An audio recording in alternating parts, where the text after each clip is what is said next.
Yeah, so you were in the second cohort of training that we did at Dartmoor Prison, and back then we were training officers and prisoners together.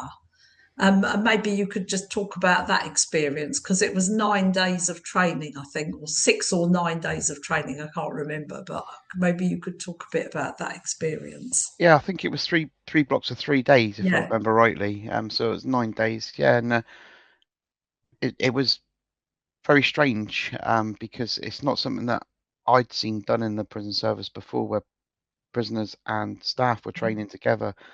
And I know another officer, when I talked to him about it, that was on the training, um, and he was the same. He was like, "This is kind of weird, isn't it?" Like, and I was like, "Yeah." But after a few days of just finding our feet, and it did just become a classroom, and it wasn't.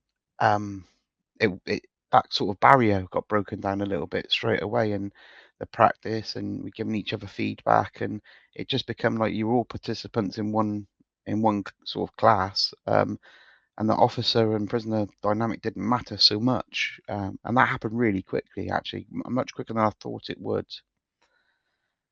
yeah, I remember that. And but what I do remember is the prisoners, you know, knowing that that was how we were for the training. But as soon as they left, there was no kind of like, oh well, now we're all mates. It was like Yeah, then we go back to and we understand the different roles and the how we're participating in prison life.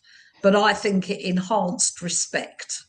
yeah, I think it did as well, and it makes if you know, I've always said if you know people as people, then you can deal with them easier, and rather than that's kind of fake respect where they call me Mr. Middleton and they respect me because of that, but it's not real respect. That's kind of being told you've got to do it. But if I know them as a person, they know me as a person, then if I say to them, "Look, lads, I need you all to go away really quickly," then they do it because they know that it's not just me being horrible or trying to flex my muscle. It's because I genuinely need them to do it.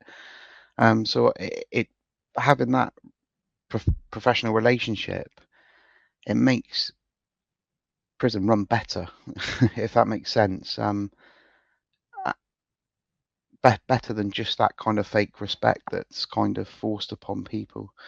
And one of the funniest things was in the classroom, people calling me Lee, and then literally we'd walk across the yard, get back onto the landing, and they'd be like, "Mr. M, Mr. M," and I was like, "Yeah, lad, you can still call me Lee if you want. It's not a problem. Like it's not."